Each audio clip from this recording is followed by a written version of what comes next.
மக்களை சந்தித்து மக்களுக்கு பணி செய்யணுன்ற அளவுக்கு வாகன வசதி இல்லை. சட்டமன்ற உறுப்பினர்களுக்கு அரசு வாங்கி வழங்கும் வாகனத்தை பராமரிக்கும் விதமாக வாகனத்திற்கு ஓட்டுநர், அலுவலக பணிகளில் உதவி செய்ய ஓர் உதவியாளரை நியமித்துக் கொள்ள மாதந்தோறும் ரூபாய் 25,000 உதவியாளர் படியாகவும். அரசுக்கு இதுல நட்டமானாலும் பரவாயில்ல, மினிஸ்டர்ஸ்ங்களுக்கு எவ்வளவு கட்டிங் வரும், மினிஸ்டர்ஸ் எவ்வளவு பங்களா கட்டலாம், காரு வாங்கலாம் அப்படின்றத பத்தி யோசிக்கல.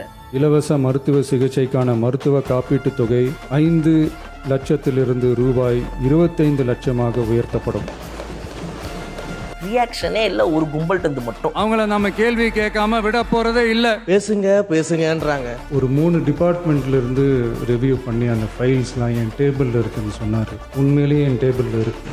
தவறு இருக்கலாம், அதுக்காக வேண்டிய திட்டத்தை நிறுத்திட முடியாது. தவறு நடந்திருக்கலாம் என்று அவரே சொல்கிறார். ஆதாரத்தை காட்ட ஆரம்பிச்சாருன்னா இங்க இருக்கிற நிறைய பேர் நடுங்கி போய் நாங்க வெளிநடப்பு செய்யறோம். நன்றி.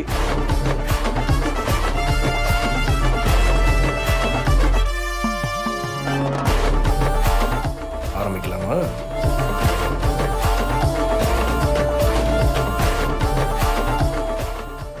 கண்ணாடி மேடை நேயர்களுக்கு வணக்கம். வணக்கம் சார். சார், அதாவது நாங்க பேச மாட்டோம், செய்கையிலே எல்லாத்தையும் முடிச்சிடுவோம்னு ஆட்சியில் இருக்கிற கட்சி செய்கிறாங்க. அதான் நானும் சரி வணக்கத்தை எதுக்கு சொல்லிட்டு செய்கையே போதுமே அப்படின்னு நினச்சேன். ஓகே சார், என்ன போடி ஆரம்பிச்சிடலாமா? ஆரம்பிச்சிடலாம் சார். இன்னைக்கு அதிரடி அறிவிப்புகள் நிறைய கொடுத்தாரு சிஎம் அவர்கள். திடீர்னு இதெல்லாம் எக்ஸ்பெக்டே பண்ணல நிறைய பேர். அந்த மாதிரி அறிவிப்புகள்லாம் நிறைய இருந்துச்சு சார். முக்கியமாக பால் கொள்முதல் விலை அதை நல்லாவே உயர்த்திருக்காரு, 4 ரூபாய் உயர்த்திருக்காரு அப்படின்ற மாதிரி சொல்லியிருந்தாங்க. பால் கொள்முதல் அப்படிங்கிறது இதுக்கு முன்னாடி 38 ரூபாய் இருந்திருக்கு சார். இப்போ விலைவாசி ஏறிடுச்சு. மாடுகளை பராமரிக்கிறதுக்கும் சரி, அவங்களுக்கு தீவனங்கள் கொடுக்குறதுக்கும் சரி நிறைய ஏறி இருக்கு. ஆனால் அவங்களுக்குன்னு கொள்முதல் விலை பார்த்தோம், பால் கொள்முதல் விலைன்னு பார்த்தோம்னா அது அப்படியே தான் இருக்குது. போன அரசு அதை கண்டுக்கவே இல்லை அப்படின்னு சொல்லி விஜய் அவர்கள் பேசும்போது சொல்லிட்டு, கொள்முதல் பண்ணும்போது ஊக்கத்தொகையை 3 ரூபாய் அதிகப்படுத்தியும் கொள்முதல் விலையை 1 ரூபாய் அதிகப்படுத்தியும் 4 ரூபாய் அதிகப்படுத்தியிருக்கிறதா அந்த அறிவிப்பு இன்னைக்கு வெளியிட்டிருந்தாரு சார். எஸ். ஸோ இது ஏற்கனவே பல நாட்களாக பால் வச்சு மட்டுமே பிஸ்னஸ் பண்ணக்கூடிய பல விவசாயிகள் வச்சுருந்த ஒரு கோரிக்கை. ரொம்ப வருஷமாக இது ஒரு பெண்டிங்கான ஒரு விஷயம். ஸோ இதை ஏற்றணும் அப்படின்னா இவங்களுக்கு ஏற்றி கொடுத்துட்டோம்னா நமக்கு வர வருமானம் குறைஞ்சிடுமே, நமக்கு இதனால் கடந்த செலவு அதிகமாகிடுமே ஒரு அரசுக்கு அப்படின்னு இவங்க யோசிக்கிறாங்க. ஏன்னா இது ஆவினோட ப்ரொடக்ஷன் தான். இது ஒரு ப்ரைவேட் கம்பெனியை பற்றினே அது கிடையாது. ஒரு ஆவின் அப்படின்றது இன்னைக்கு வரைக்கும் ஆவினை தாண்டி வேறு இடங்களில் போயிட்டு எல்லாருமே ப்ரைவேட்டில் இருக்கிற பாலை வாங்குறதுக்கான ஒரு முன்னெடுப்புகள் தான் அதிகமாக இருக்குது அப்படின்னு சொல்லிட்டு மக்கள் எல்லாருமே அதை பற்றி வெளியே பேசுகிறாங்க. அந்த விவசாயிகள் பேசுகிறாங்க, ஆவின் கோஆப்ரேட்டிவ் சொசைட்டியை சேர்ந்தவங்க பேசுகிறாங்க. ஸோ அப்போ இந்த ஆவின் கோஆப்ரேட்டிவ் சொசைட்டி எல்லாருமே முறையிடுறாங்க, இந்த மாதிரி இதில் ஒரு பெரிய பிரச்சனை இருக்குது அப்படின்னு சொல்லி. ஸோ இன்றைக்கி அதுக்கான ஒரு மிகப்பெரிய ஒரு பிரச்சனையை தீர்த்து வச்சுருக்காரு. ஏன்னா பாலை சுற்றி மட்டுமே உங்களுக்கு தமிழ்நாட்டில் ஒரு நாளுக்கு எத்தனை லட்சக்கணக்கான லிட்டர், ஆயிரக்கணக்கான லிட்டர் இன்னைக்கு போகுதுங்கிறது எல்லாருக்கும் தெரியும். அதை குறிப்பிட்டு அவங்க சொல்லியிருந்தாங்க. ஸோ ஒரு நாளுக்கு 34 லட்சம் லிட்டர் பால் இன்னைக்கு விநியோகம் பண்ணப்படுது. அப்படிங்கும்போது அதை சுற்றி இருக்கக்கூடிய விவசாயம், அதை சுற்றி இருக்கக்கூடிய பிஸ்னஸ்ஸு, முக்கியமாக அரசுக்கு வரக்கூடிய பணம் தான் அமைச்சு நிறைய விஷயங்கள் இருக்குது. ஸோ அதை இன்னைக்கு ஒரு பிரச்சனையாக எடுத்து அதை உடனடியாக இன்னைக்கு ஒரு ஆட்சிக்கு 100 நாள் நிறைவடைஞ்ச இடத்துல இதை நிறைவேற்றுறாங்க அப்படின்னா சூப்பர். இப்போ இதை நிறைவேற்றின உடனே பார்த்தீங்க அப்படின்னா பல பேர் பாராட்டுறாங்க. இந்த திட்டத்தை முற்பட்டு இன்னும் 2 திட்டங்கள் எல்லாத்தையும் சேர்த்து கொடுக்கப்பட்ட 3 அறிவிப்புகளுக்கும் ரியாக்ஷனே இல்லை, ஒரு கும்பல் தந்து மட்டும். இங்கே ஒரு 57 பேர், அந்த பக்கம் 49 கிடையாம போயிடுச்சு. இன்னைக்கு 40 சொச்ச எம்எல்ஏக்கள். இங்கேருந்து மட்டும் ரியாக்ஷனே இல்லை. மற்றபடி பார்த்தீங்கன்னா கம்யூனிஸ்ட் கட்சி, மார்க்சிஸ்ட் கம்யூனிஸ்ட், விசிகே, காங்கிரஸ், எல்லாரும், பாட்டாளி மக்கள் கட்சி, ஐயுஎம்எல் எல்லாருமே புன்முகத்தோட அதை வரவேற்று சட்டமன்றம் ஸ்டார்ட் ஆகும் போதே இந்த அறிவிப்பு அவர் படிச்சதுனால அதுக்கு தேங்க்ஸ் சொல்றதுக்காக எல்லாருமே எழுந்து பேசும்போது அவ்வளோ மகிழ்ச்சியா சந்தோஷமா எல்லாருமே. அந்த மகிழ்ச்சிங்கிறதுக்கான காரணம் நீங்க சொல்ல போற அடுத்த 2 அறிவிப்புகள் இருக்குது. இந்த பால் சம்பந்தப்பட்ட ஒரு அறிவிப்புங்கிறது சூப்பரானது. அடுத்து இந்த 2 விஷயத்த சொல்லுங்க சார். ஹெல்த் கேர்ல 2-3 நாளே நிறைய அனௌன்ஸ்மெண்ட்ஸ் இருக்கிறத பார்த்தோம். அதை தாண்டி இன்னும் 2 அனௌன்ஸ்மெண்ட்ஸ் அவர் சொல்லியிருக்காரு. என்ன அப்படின்னு பார்த்தோம்னா, பெரம்பூர் கான்ஸ்டியன்சில 300 கோடி மதிப்பீட்டில் உலகத்தரம் வாய்ந்த பன்னோக்கு மருத்துவமனை வந்து ஒன்று கட்ட போகிறதா ஒரு அனௌன்ஸ்மெண்ட் சொல்லியிருக்காங்க. அது மட்டும் இல்லாமல் முதலமைச்சர் விரிவான மருத்துவ காப்பீடு திட்டம் CMCHIS இந்த திட்டத்தில் வந்து இலவச மருத்துவ சிகிச்சைக்கான காப்பீடு வந்து 5 லட்சமாக இருந்ததை வந்து 25 லட்சமாக மாற்றி கொடுத்துருக்காங்க. ரொம்ப பெரிய டிராஸ்டிக் டிஃப்ரென்ஸ் இருக்குது 25 லட்சம் அப்படிங்கிறது. அது மட்டும் இல்லாமல் திருநங்கைகள் அவங்களுக்கான அறுவை சிகிச்சைக்கான இதுவுமே வந்து ஒரு சில ஹாஸ்பிட்டல்ஸ்லாம் அந்த அறுவை சிகிச்சை பண்ணக்கூடிய வசதி இருக்குது. ஸ்டான்லி, தூத்துக்குடி, செங்கல்பட்டு இந்த மாதிரி இடத்துல தான் இருக்குது. அவங்களும் இந்த CMCHSல வந்து இந்த இதெல்லாம் பண்ணிக்க முடியும் அப்படிங்கிற ஒரு அறிவிப்பையும் வெளியிட்டிருக்காங்க சார். ஸோ இதில் முக்கியமாக எல்லாரும் ரொம்ப வியந்து பார்த்ததுன்னு சொன்னீங்கன்னா நீங்கள் சொன்ன இந்த எல்லா திட்டங்களுமே ஆமா. இதில் ஒன்று கூட ஒன்றுக்கு குறைச்சல் இன்னொன்று அப்படின்னு சொல்லவே முடியாது. ஆமா. அதாவது வெறும் 5 லட்சம் மட்டுமே வந்துட்டு முதலமைச்சருடைய இந்த காப்பீட்டு திட்டத்தில் வந்து அனைவருக்கும் பயன்பெற வகையில் இருக்கும்போது 5 லட்சம் ரூபாய் அப்படின்ற அந்த இன்சூரன்ஸ் தொகையை 25 லட்சமாக 5 மடங்குகள் வந்து உயர்த்தி கொடுத்துருக்காங்க. அப்படிங்கும்போது இது சும்மா என்னப்பா 5 லட்சம் 25 லட்சம் ஆயிடுச்சா அப்படின்னு கேட்டிங்கன்னா, இதுக்கு முன்னாடி காலகட்டங்கள்லாம் ஏன் வந்து எப்படி இருந்துச்சு, இதை ஏன் இப்படி பார்க்குறாங்க வித்தியாசமானா, இவங்க ஆட்சிக்கு வந்தாங்கன்னா என்னையா நான் 2 லட்சத்தை விட்டு போயிருக்கேன், நீ 3 லட்சமாக்கு ஒரே அடியாலாம் ஏற்றி தொலைஞ்சிடாத, இப்படி ஒரு அண்டர்ஸ்டாண்டிங்கில் தான் இவங்களுடைய கவர்மெண்ட்ஸ் இதுக்கு முன்னாடி DMK நடந்திருக்குது. நீ ஒரே ஏற்றுனா அப்போ நான் நாளைக்கு வந்தோன்னா நான் இவ்வளோ ஏற்றணுன்ற மாதிரி இருக்கும், அதெல்லாம் பரவாயில்ல பார்த்துக்கலாம் விடுங்க அப்படின்னு இப்படி தான் இவங்க பண்ணிருப்பாங்க. இவங்க இப்படி ஏற்றுவாங்க, அவங்க அதுலேருந்து இப்படி ஏற்றுவாங்க, அப்புறம் அவங்க இப்படி ஏற்றுவாங்க. இப்படியே போயிட்டு இருந்த காலகட்டத்தில் உங்களுக்கு இந்த ஒரு விஷயத்தில் இல்லை, எல்லாத்துலேயுமே சொல்கிறேன், பொதுவாகவே இவங்களுடைய அரசியல் இப்படி தான் இருந்திருக்கு. இன்றைக்கி வந்துட்டு நெல் கொள்முதலுக்கோ இல்லைக்கு வந்து ஒரு கரும்பு கொள்முதலுக்கோ அவங்க வந்து ஏன் அன்னைக்கு அவ்வளவு பெரிய அமௌண்ட்டை ஏற்றி கொடுத்தப்போ வந்து ஆச்சரியமாக பார்க்கப்பட்டுச்சு அப்படின்னா அதுக்கு காரணம் இதுதான். ஏன்னா இவங்க இதுக்கு முன்னாடி இவங்க இவ்வளோ இப்படியே தான் இவங்க எல்லாத்துலேயும் கேம் விளையாட்டு இருந்திருக்கிறாங்க. இன்னொன்று ஏன் அவங்களால அதிகமாக ஏற்றவும் முடியாது அப்படின்னா அவங்களுக்கு லாபம் வரணுங்கிறதையும் அவங்க யோசிக்கிறாங்க. இன்னைக்கு அரசு வந்துட்டு அரசுக்கு என்ன லாபம் வரணும், அரசுக்கு இதில் நட்டமானாலும் பரவாயில்ல, விவசாயிகளுக்கு என்ன லாபம் வரும், இதை தான் யோசிக்குது இந்த அரசு. மினிஸ்டர்ஸுங்களுக்கு எவ்வளோ கட்டிங் வரும், மினிஸ்டர்ஸ் எவ்வளோ பங்களா கட்டலாம், காரு வாங்கலாம் அப்படின்றத பற்றி யோசிக்கலை. அப்போ அதனால் இவங்களால இதை மட்டுமே கான்சென்ட்ரேட் பண்ணுறனால தான் இவ்வளவு பெரிய ஒரு உயர்வை வந்து கொடுக்க முடியுது. இத்தனை நாளாக ஆட்சியில் இருந்த 75 வருஷமாக இருந்தோம், இதை பண்ணோம் அதை பண்ணோம், நாங்கள் தான் இந்த பெஞ்சை கட்டினோம், மேஜையை கட்டினோம், மைக்கை வச்சோம் அப்படின்லாம் சொல்கிற நீங்கள் ஒரு பாலுக்கு லிட்டருக்கு ₹1 ₹2 ஏற்றுறதுல ஏன் பிரச்சனையாக இருந்துச்சு போன ஆட்சி காலத்தில்? இவங்களுக்கு ஏன் முடியலை? ஏன் இவங்களால வந்த உடனே ஏற்ற முடியுது? அப்போ இதுக்கு பதில் இருக்கா திமுக கிட்ட? அதை பண்ணுறாங்க. இன்றைக்கி வந்து 5 லட்ச ரூபா இருந்த ஒரு முதல்வருடைய காப்பீட்டு திட்டத்தில் அந்த 5 லட்ச ரூபாய்க்குள்ளே என்னால் ஒரு வருஷத்துக்குள்ளே எதெல்லாம் கிளைம் பண்ண முடியும்? நான் யூஸ் பண்ணிட்டேன்னா அடுத்த வருஷம் திரும்பவும் நான் ப்ரீமியம் கட்டி அந்த 5 வருஷத்துக்குள்ள அது எப்படி திரும்ப ரீஃபில் ஆகும், என்னால் எவ்வளோ செலவு பண்ண முடியுன்ற அவ்வளவு பிரச்சனைகளை சந்திக்கும் போது 5 லட்ச ரூபாய்க்கு மேலே இருக்கக்கூடிய விஷயங்கள் தான் அவங்களுக்கு பல விஷயங்களாக இருக்குது. ஒரு 10 லட்ச ரூபா 20 லட்ச ரூபாலாம் இன்றைக்கி பல பேருக்கு தேவைப்படுது. அவங்க ஒரு கேன்சருக்காக போனாலோ இல்லை வந்து ஒரு ஹார்ட் டிசீஸ் சம்மந்தமாக போனாலோ இன்றைக்கெல்லாம் எல்லாமே விலை ஏறிடுச்சு. ஒரு மெடிக்கல் இண்டஸ்ட்ரியில் நீங்கள் போனீங்க அப்படின்னா 1 லட்ச ரூபா 1.5 லட்ச ரூபாவில் எந்த வேலையை அங்கே முடிக்க முடியுது? சார் ஒரு பிளட் டெஸ்ட்டு இப்போ ஒருத்தர் வந்திருக்காங்கன்னா ஃபுல் பிளட் டெஸ்ட் அவங்களுக்கு என்னென்ன இருக்குன்னு எல்லாம் பார்த்து இப்போ வந்து ஒரு பிபிலேருந்து ஆரம்பித்து ஒரு சுகர் அதுலேருந்து ஆரம்பித்து ஒரு higher level of blood test எடுக்கணும்னா ஃபுல்லாக சேர்த்து 95,000 ஆகுது. அப்புறம் அந்த 95,000 ரூபாய்க்கு எப்படி எங்கேருந்து பணத்தை பெறட்டுமா ஒரு சாதாரண ஒரு குடிமகன்? அந்த 95,000 ரூபாயை உங்களால் பெறட்ட முடியும், நீங்கள் பண்ணுவீங்க. உங்களுக்கு 95,000 என்ன 950 லட்சம்னு சொன்னால் கூட நீங்கள் பண்ணுவீங்க, ஏன்னா நீங்கள் வச்சுருக்கீங்க அவ்வளோ காசு. ஆனால் அந்த 95,000 பணம் இல்லாமல் பல நோய்கள் தனக்கு என்ன இருக்குதுன்னே தெரியாமல் பிரச்சனைகள்லாம் வந்த பிறகு அதுக்கப்புறம் போய் பிளட் டெஸ்ட் எடுக்கிறவங்க, அதுக்கப்புறம் போய் ஒவ்வொரு டெஸ்ட்டாக எடுக்கிறவங்க தான் நம்ம ஊரில் மக்கள் ஜாஸ்தி. ஏன் அப்படின்னா அது எதுக்குப்பா அந்த டெஸ்ட்டு போனால் டெஸ்ட்டுக்கு இவ்வளோம்பாங்க, அந்த டெஸ்ட்டுக்கு அவ்வளோம்பாங்கன்னு சொல்லிட்டு அந்த டெஸ்ட் எடுக்கிறதுக்கு பயம், அதுக்கு ஒரு செலவு ஆகுதேன்னு. ஆனால் இதே நீங்கள் வெளிநாடுகளில் பார்த்தீங்க அப்படின்னா பல நாடுகளில் இன்னைக்கு வரைக்கும் அந்த ஹெல்த் கேர் இண்டஸ்ட்ரிங்கிறதுக்கு அவ்வளவு முக்கியத்துவம் கொடுக்கப்படுது. இங்கேருந்து ஒருத்தன் கிளம்புறான், இன்றைக்கி உங்கள் சொந்தத்துலையோ என் சொந்தத்துலையோ உங்கள் ஃப்ரெண்ட்ஸ் சர்க்கிள்லையோ பல பேர் போயிட்டு யூஎஸில் ஏன் செட்டில் ஆகிறான் அப்படின்னா இங்கே கிடைக்காத பல ஹெல்த் கேர் பெனிஃபிட்ஸ் அங்கே அவனுக்கு கிடைக்கிது. எனக்கு என் சொந்தத்துலேயே இருக்கிறவங்க என் ஃப்ரெண்ட்ஸில் இருக்கிறவங்க அவ்வளோ பேர் அங்கே சொல்கிறாங்க யூஎஸில் அந்த ஹெல்த் இண்டஸ்ட்ரி பொறுத்த வரைக்கும் அவங்களுக்கு அந்த இன்சூரன்ஸ் எல்லாமே கவர் ஆகிடுது.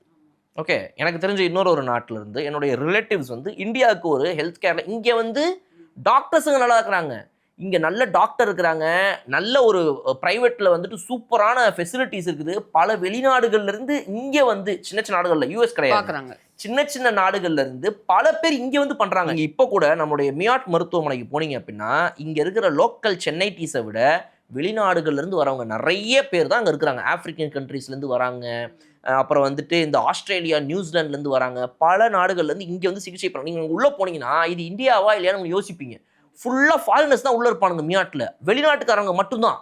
ஏன் அங்கேருந்து நீங்கள் வராங்க அப்படின்னா, இங்கே ஹெல்த் கேர் நல்லா இருக்குதுன்னு வராங்க. எங்கே? மியாட்டுக்கு வரான். மியாட்டுக்கு மட்டும் கிடையாது, நீங்கள் டெல்லியில் இருக்கிற பெரிய பெரிய ஜிப்மர்லேருந்து ஆரம்பித்து அவ்வளவு மருத்துவமனைகளுக்கும் வெளிநாடுகள்லேருந்து வராங்க. ஆனால் இங்கே இருக்கிற ஒரு சாதாரண மனுஷன் அரசு மருத்துவமனையில் எதுவுமே கிடைக்கலன்னு உட்காந்துட்டு இருக்கான். இப்போ இந்த ஒரு டைவர்சிட்டி நீங்கள் பார்க்க முடியுதா? இங்கே ஒருத்தன் அரசு மருத்துவமனையில் எனக்கு எதுவுமே கிடைக்க மாட்டேங்குதுங்க, சில விஷயங்கள் தாங்க கிடைக்கிது, இதெல்லாம் ப்ரைவேட்டுக்கு தான் போகணும்னு சொல்லிடுறாங்க, என்ற காசுன்னு ஒருத்தன் உட்காந்துட்டு இருக்கான். வெளிநாடுலேருந்து ஒருத்தன் அங்கேருந்து கிளம்பி இங்கே வந்து ப்ரைவேட்டில் உங்களுக்கு ஹெல்த்துக்கான சம்மந்தப்பட்ட எல்லா விஷயமும் தங்கி இருந்து எடுத்துகிட்டு போகிறான். அங்கேருந்து இங்கே நல்லா இருக்குதுன்னு வரான். ஒன்று. ரெண்டாவது, அவனுடைய நாட்டில் இங்கே வந்து எடுத்துக்கிற ஃபுல் இதுக்குமே அவன் இன்சூரன்ஸ் பே பண்ணுது. புரியுது. வந்து போகிற ட்ராவல் செலவு உட்பட புரியுது. அந்த நாடு பே பண்ணுது. ₹1, நாட் ஈவன் சிங்கிள் பைசே, ஒரு பைசே செலவு பண்ண வேண்டியது. நம்ம இதில் என்ன ஆகும்? ப்ரைவேட்லேயே நீங்கள் இன்சூரன்ஸ் எடுத்தாலும் கூட இது கவர் ஆகும் சார், இது கவர் ஆகாது சார், இதெல்லாம் வந்துட்டு க்ளவுஸு போட்டது, அப்புறம் வந்துட்டு பஞ்சு ஒட்டினது, இந்த பிளாஸ்டர், இதெல்லாம் வந்து செலவு இது இன்சூரன்ஸை கிளைம் ஆகாது சார், இதெல்லாம் கிளைமபிள்ஸ், இதெல்லாம் நான் கிளைமபிள்ஸ் மட்டுமே ஒரு பெரிய பில்லு வந்து வந்துடும். ஆமாம். இந்த சிஎம்சிஹெச்எஸ்ஸே நிறைய இடத்துல வந்து எங்கள் ரிலேட்டிவ்ஸ்லாம் போகும்போது சொல்லியிருந்தாங்க, அவங்க ஃபேமிலி வந்து ₹1,20,000 வருமானம் வந்து ரொம்ப கம்மியாக இருக்கவங்க தான் சிஎம்சிஹெச்எஸ் வந்து ஒத்து போகும். அவங்களுக்கு கொடுக்கும்போது அவங்க என்ன சொல்கிறாங்கன்னா, நிறைய பேசிக் பிளட் டெஸ்ட்டே வந்து இதில் கிளைமபிள் ஆகாது அப்படின்ற மாதிரி சொல்கிறாங்க. இதுக்கு அட்மிட் ஆகணும், இதுக்கு அட்மிட் ஆக முடியாது, அட்மிட் ஆனால் மட்டும்தான் அவங்களால கிளைம் பண்ண முடியும். சர்ஜரிஸ்லேயே டிஃப்ரெண்ட் சர்ஜரிஸ், அந்த சர்ஜரி இதில் வராது, அந்த சர்ஜரி அதில் வராது. இவ்வளவு பிரச்சனைகள் இருக்கிற ஹெல்த் கேர் இண்டஸ்ட்ரியில் இதெல்லாம் புலம்புறது யாரு அப்படின்னா, ப்ரைவேட்டில் ஒரு ஹாஸ்பிட்டலில் போய் ப்ரைவேட்டில் இன்சூரன்ஸ் எடுத்து வச்சுட்டு இருக்கிறவன் இந்த புலம்புறான். அப்போ நீங்கள் கவர்மெண்ட் ஹாஸ்பிட்டலுக்கு போகிறனுடைய நிலைமையை யோசிச்சு பாருங்கள். எவ்வளவு விஷயங்கள் அங்கே கிடைக்கிது, அது கிடைக்காம அந்தந்த ஊரில் இருக்கிற அரசு மருத்துவமனையில் கிடைக்காம இங்கே வந்து ஸ்டான்லியில் தான் பார்க்கணும், ராஜீவ்காந்தியில் தான் பார்க்கணும்னு வரவன் எத்தனை பேர் இருக்கிறான்? இங்கேயும் இல்லாமல் ப்ரைவேட்டுக்கு தான் போகணும் போகிறவன் எத்தனை பேர் இருக்கிறான்? அப்போ இவ்வளோ பிரச்சனைகள் இருக்கிற இந்த ஹெல்த் இண்டஸ்ட்ரியில் இன்னைக்கு இது ஒரு மிகப்பெரிய ரெவல்யூஷன். ஒரு 25 lakh அப்படின்ற ஒரு காப்பீட்டு திட்டம். நீங்கள் ப்ரைவேட்டில் ஒரு 25 lakh இன்சூரன்ஸ் ஸ்கீம் எடுக்கணும், அதுக்கு எவ்வளோ செலவு பண்ணணும்னு தெரியுமா? ஒரு வருஷத்துக்கு எவ்வளோ ப்ரீமியம் கட்டணும்னு தெரியுமா? ஆனால் இன்றைக்கி அந்த 25 lakh இன்சூரன்ஸை உங்களுக்கு முதல்வர் காப்பீட்டு திட்டத்தில் அரசு கொடுக்குதுங்கிறது வந்துட்டு it's a huge salute. And அது மட்டும் இல்லாமல் பெரம்பூரில் வர அந்த பெரம்பலூர் ஹாஸ்பிட்டல்லாம் நீங்கள் நினச்சி கூட பார்க்க முடியாது, அந்த அளவுக்கு ஒரு திட்டம். அதை பற்றி பேசும்போது வன்னியரசு அவர்கள் என்ன சொல்லியிருந்தார்? வன்னியரசு அவர்கள் வந்து வடசென்னையில் இருந்து நிறைய மக்கள் வந்து திருமாவளவன் அவர்கள்ட்டே வந்து இந்த 5 லட்சம் காப்பீடு திட்டத்தை கொஞ்சம் அதிகப்படுத்தி கொடுங்க அப்படின்னு நிறைய இடத்துல கேட்டிருந்தாங்க. அதை நீங்கள் அதிகப்படுத்தி கொடுத்துருக்கீங்க, நிதி உதவிலாம் நிறைய கேட்டிருக்காங்க. முக்கியமாக சொல்லப்போனால் இப்போ எல்லாருமே சொல்லலாம், பெரம்பூரில் இருக்கவங்க வடசென்னையில் இருக்கவங்களாம் வந்து ராஜீவ்காந்திக்கு வரலாமேன்னு கேட்கலாம். ராஜீவ்காந்தியில் ஹாஸ்பிட்டல்லே நிறைய மாவட்டங்கள்லேருந்து நிறைய பேர் வந்து பெரிய பெரிய சர்ஜரிஸ் பண்ணுறதுலாம் அவங்களுக்கே அக்காமடேட் பண்ணுறதுக்கு அங்கே நிறைய பேர் இருக்கும்.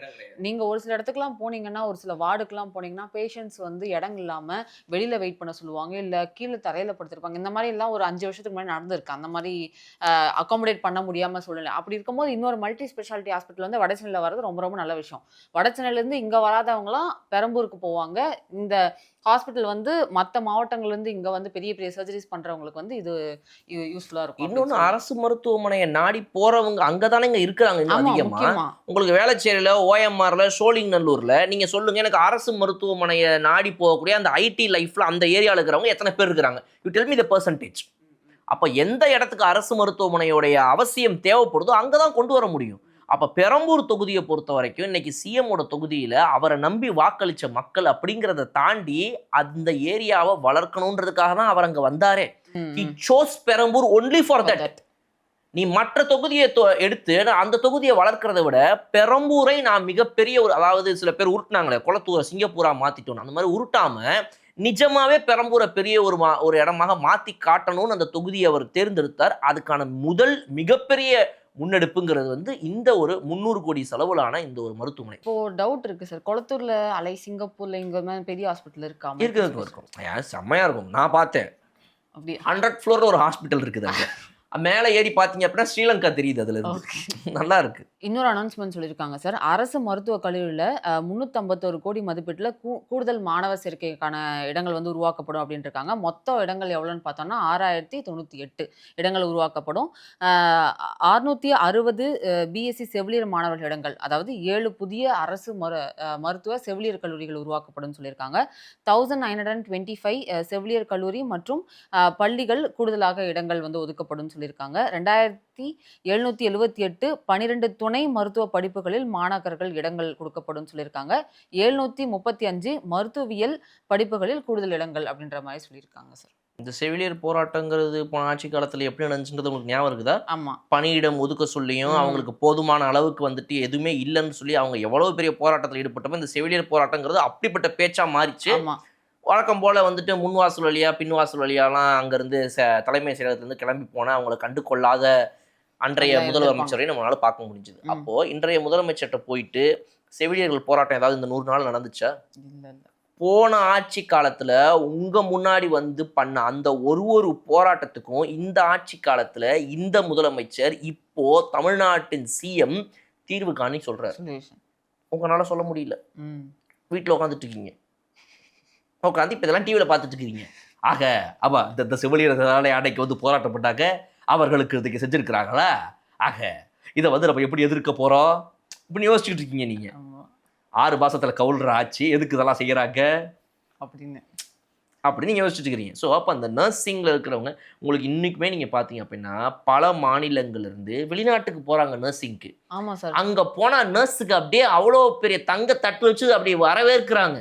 இங்கேருந்து போகிறவங்க எல்லாம் யூகேலையும் யூஎஸ்லையும் நர்ஸ் ஆனாங்க அப்படின்னா பல கோடி ரூபா பணத்தை சம்பாதிச்சு ஜாலியாக இருப்பாங்க. 2.5 lakhs salary அவங்களுக்கு மந்த்லி. நான் பல கோடி ரூபான்னு சும்மா சொல்லலை, இந்த 2.5 lakhs வச்சு தான் சொல்கிறேன். ஒரு மாதத்துக்கு உங்களுடைய இந்திய மதிப்புப்படி 2.5 லட்சம் ரூபா அப்படின்னா 10 மாசத்துல, அதாவது நாட் ஈவன் இன் இயர், என்னுடைய சேலரி பார்த்தீங்கன்னா 20 லட்ச ரூபா நான் சம்பாதிச்சிருப்பேன் ஒரு வருஷத்துல.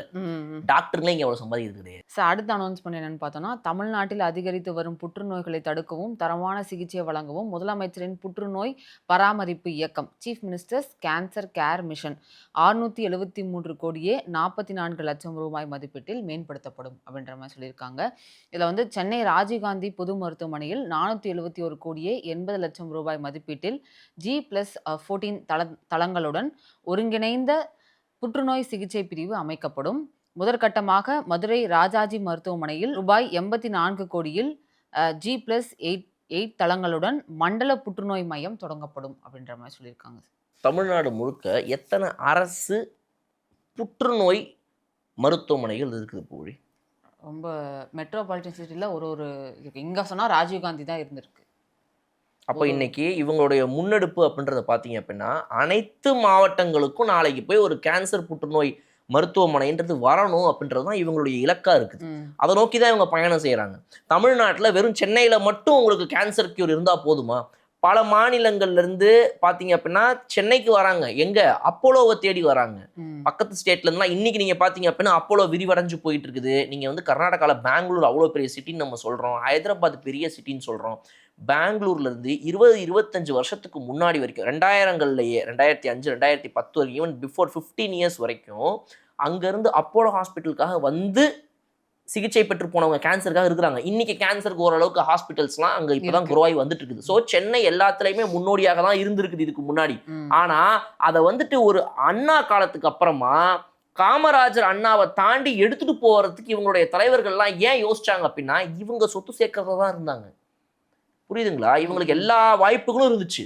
இன்னைக்கு என்ன ஒரு பொருளாதார நிலை இருக்குதோ இந்த பொருளாதார நிலைக்கு இவங்களால இதை பண்ண முடியும் அப்படின்னா அன்றைய பொருளாதார நிலைக்கு அவங்க நினைச்சிருந்தாங்கன்னா அப்பவே இதை விட கம்மி செலவில் பல மாவட்டங்களில் வந்துட்டு கேன்சருக்கான ஹாஸ்பிட்டல் கொண்டு வந்துருந்துருக்கலாம். அன்னைக்கு வந்து புற்றுநோய் அப்படின்றது வந்துட்டு ஒரு சாதாரண ஒரு விஷயமா பார்க்கப்படலை. அன்னைக்கு வந்து ஒரு அரிதினும் அரிதான ஒரு நோயாக இவங்களுக்கு வந்துருச்சுன்னா அவ்வளோதான், அவங்களுக்கு வந்துருச்சுன்னா அவ்வளோதான்ற பயம் அப்படி இருந்துச்சு. இன்னைக்கு கேன்சருங்கிறது இன்னும் காமனாக ஆயிடுச்சு. அப்போ நீங்கள் 2021-26 காலகட்டத்திலையாவது கேன்சருக்காக எதையாவது ஒன்று கொஞ்சமாவது பல மாவட்டங்களில் கொண்டு வந்திருந்தீங்கன்னா அவன் அங்கேருந்து 8 மணி நேரம் 10 மணி நேரம் ட்ராவல் பண்ணி சென்னைக்கு வந்து நான் கேன்சருக்கு ட்ரீட்மெண்ட் பெறணுன்ற ஒரு நிலைமை இருந்திருக்காது.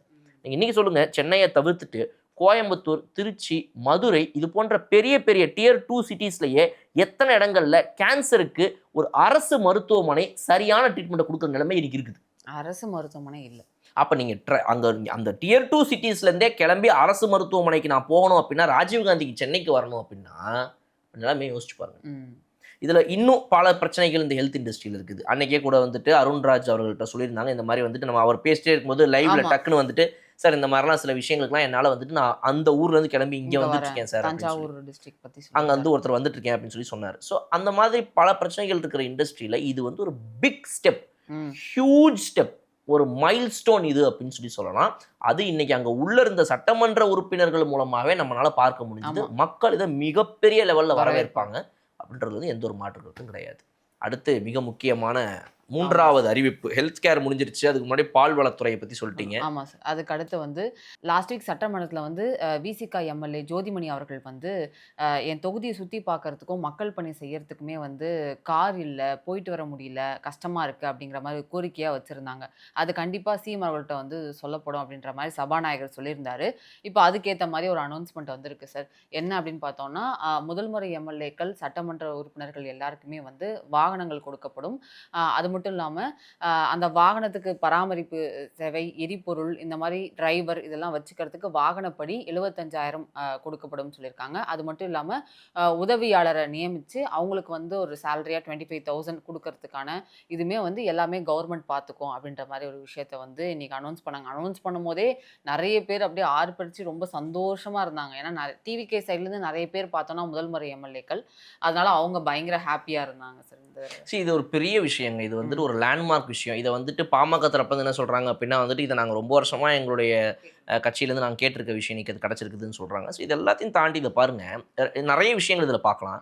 முதல் விஷயம் நீங்கள் பார்த்தீங்க அப்படின்னா வந்துட்டு ஃபினான்ஷியலாக இதில் பார்க்கும்போது வந்துட்டு பயனடைகிறது யார் அப்படின்னு பார்த்தீங்கன்னா ஃபர்ஸ்ட் டைம் எம்எல்ஏஸ். இந்த ஃபர்ஸ்ட் டைம் எம்எல்ஏஸ்லேயே வந்துட்டு ஆதவ அர்ஜுனா போன்ற 600 கோடி சொத்து மதிப்புள்ள ஒரு எம்எல்ஏவும் இருப்பாங்க. அந்த ஃபர்ஸ்ட் டைம் எம்எல்ஏஸ்லேயே வந்துட்டு என்கிட்ட வந்துட்டு ஒரு 10 லட்ச ரூபாய்க்கு மேலே மொத்தமாகவே சொத்தே கிடையாது அப்படின்னு சொல்கிறவங்க இருப்பாங்க. ஸோ இது மாதிரி பலதரப்பட்ட ஃபினான்ஷியல் ஸ்டேட்டஸ் வந்து வரவங்க இதுக்குள்ளே இருக்கிறாங்க. டிவிக்கேல இருக்கிற அனைவருமே ஏழைகள், எல்லாருமே பாவர்ட்டி லைனுக்கு கீழே இருக்கிறவங்க நம்ம சொல்ல முடியாது. பட் ஆனால் இருக்கக்கூடிய இந்த 107 எம்எல்ஏக்களில் பெரும்பாலானோர் அப்படி தான் இருக்கிறாங்க. நீங்கள் வந்து ஒரு செங்கோட்டையனையோ, ஒரு ஆதவ அர்ஜுனா அவர்களையோ, இல்லை வந்துட்டு ஒரு சூலூர் எம்எல்ஏவையோ நீங்கள் கணக்கில் எடுத்துக்கொண்டு, ஒரு இவர் இருக்காரு பாருங்க, PLA ஜெகநாத் மிஸ்ரா, இந்த மாதிரிலாம் நீங்கள் சில பேர், புஷ்ரி ஆனந்த் அவர்கள், இவங்கெல்லாம் பார்த்தீங்க அப்படின்னா நல்ல ஒரு ஃபினான்ஷியல் ஸ்டேட்டஸ்லேருந்து வரவங்க தான். இவங்களை மட்டும் நீங்கள் கணக்கில் எடுத்துக்கொள்ள முடியாது. இதில் பல பேர், ஒருத்தர் சொன்னார், நான் வந்து என் தொகுதியிலேருந்து வந்து ட்ரெயினில் தான் வந்து இங்கே இறங்குறேன், ஆட்டோவில் வந்து இங்கே இறங்குறேன், ரயில்வே ஸ்டேஷன் வந்து. அவர் சொல்கிறார், நான் வந்து இங்கே இறங்கினேன் அப்படின்னா வந்து யார் சார் ஒரு நிமிஷம் இருங்கன்னு சொல்கிறாங்க, என்னைய காவலர்கள் காடை காட்டினா கூட நம்ப மாட்டேங்கிறாங்க என்னன்ற சொல்கிறாரு. அப்போ நீங்கள் வந்து ஒரு எம்எல்ஏ அப்படின்னா வந்து ஒரு காரில் அப்படி பந்தாவா கெத்தா வந்து அப்படி இறங்குனாதான் வந்துட்டு இவங்க அப்பா வாங்க சார், ஐயா வாங்கய்யா அப்படி. அந்த எம்எல்ஏவே ஆட்டோவில் வந்து இறங்கினார் அப்படின்னா அவர் நம்ப மாட்டேங்கிறாங்கன்ற நிலைமை தலைமை செயலகத்திலேயே இருக்குது, சட்டமன்றத்திலே இருக்குது. அப்படிங்கும்போது அப்போ நீங்கள் நினச்சி பார்த்துக்கோங்க அந்த எம்எல்ஏவுடைய மனநிலை இதில் எப்படி இருக்கும் அப்படிங்கிறது. ஸோ இது வந்து ஃபர்ஸ்ட் டைம் எம்எல்ஏஸ்லேயே இந்த மாதிரி ஃபினான்ஷியல் ஸ்டேட்டஸில் இருக்கிறவங்களுடைய பிரச்சனை.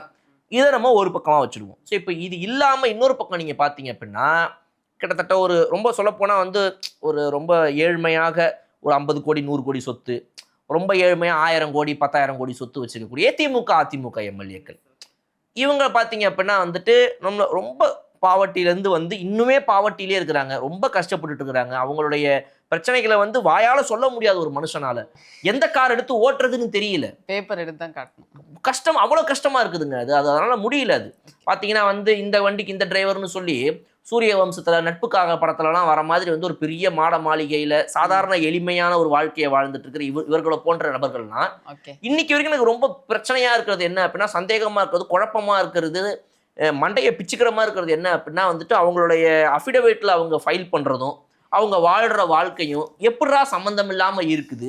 ஆனால் அது எப்படா நம்ம எல்லாம் பார்த்துட்டு சும்மா இருக்க முடியுது, இது மேலே யாருனாலையுமே நடவடிக்கை எடுக்க முடியாதா, எப்படி இது நார்மலைஸ் பண்ணப்பட்டு ஒரு உலகமா இது வாழ்ந்துட்டு இருக்கிறோம் நம்மன்ற இந்த கேள்விக்கு பதிலே இல்லாம அவங்களுடைய ஏழ்மையான வாழ்க்கையை பார்த்து நம்மளால முடிஞ்ச ஆளுக்கு 10 ரூபா டெய்லி மாசம் இவங்களுக்கு அனுப்பி விடலாமா அப்படின்ற மாதிரி நமக்கு தோன்ற அளவுக்கு அவங்களுடைய வாழ்க்கை இருக்குது. ஸோ இவர்களுக்கெல்லாம் இந்த கார் அப்படிங்கிறது அவசியம் இல்லாததாக இருக்கும். இப்போ இதுலயே ஒரு குழப்பம் ஏற்பட்டுச்சு. முதல் முறை எங்களை போன்ற முதல் முறை எம்எல்ஏக்களுக்கு இதை கொடுக்குற சிஎம் அவர்களுக்கு நன்றின்னு சபரி சொல்றாரு. முதல் முறை எம்எல்ஏக்களுக்கு மட்டும் இல்லாமல் 2வது முறை எம்எல்ஏக்களுக்கும் கொஞ்சம் கொடுத்தா நல்லா இருக்கும் அப்படின்னு பாமக எம்எல்ஏ சொல்றாரு. இந்த பக்கம் சபாநாயகர் சொல்றாரு அப்படிலாம் கிடையாது, அனைவருக்கும்னு சிஎம் சொல்லியிருக்கிறாரு அப்படின்னு சொல்றாரு. சிஎம்ஓ இப்போ சிரிச்சு தான் வந்திருக்காரு, எதுவும் இல்லைன்னு சொன்ன மாதிரி தெரியல. ஸோ இதுல ஒரு கிளாரிட்டி எனக்கு என்ன வேணும் அப்படின்னா, இன்னும் இவங்க சொல்லாதது வந்து ஆன் அப்ளிகேஷன் நீங்கள் வந்து உங்களுக்கு ஒரு கார் விண்ணப்பம் கொடுக்கப்படும், அந்த விண்ணப்பத்தில் எங்களுக்கு ஒரு கார் கொடுங்கன்னு ஒரு எம்எல்ஏவா நீங்கள் டீட்டெயில்ஸ் ஃபில் பண்ணி கொடுத்தீங்கன்னா உங்களுக்கு கார் வந்து கொடுக்கப்படும் அப்படின்னு சொல்கிறாங்களா, இல்லை நீங்கள் கேட்குறீங்களோ கேட்கலையோ உங்களுடைய வீட்டுக்கு எம்எல்ஏ கார் வந்து சேர்ந்துருங்க, கண்டிப்பாக 234 பேருக்கு நான் கார் கொடுத்தே ஆவேன் அப்படின்னு சிஎம் சொல்கிறாரா? இந்த கேள்வி தான் வந்து இப்போ இங்கே இதில் இருக்கிற ஒரு விஷயம். ஏன்னா இதில் வந்துட்டு ஏற்கனவே பார்த்தீங்கன்னா வந்து இப்போ இண்டிபெண்ட் கேண்டிடேட்டாக இருக்கிற முன்னாள் அமமுக எம்எல்ஏவாக இருக்கிற நம்மளுடைய காமராஜ் அவர்கள் சொல்றாரு, என்கிட்டயே ஒரு 2-3 கார் இருக்குதுங்க, இருந்தாலுமே சிஎம் கொடுக்குற கார்ல நான் அப்படி போனேன்னா என்னுடைய தொகுதியில பந்தாவா இருக்குன்றாரு. அக்செப்டபிள்.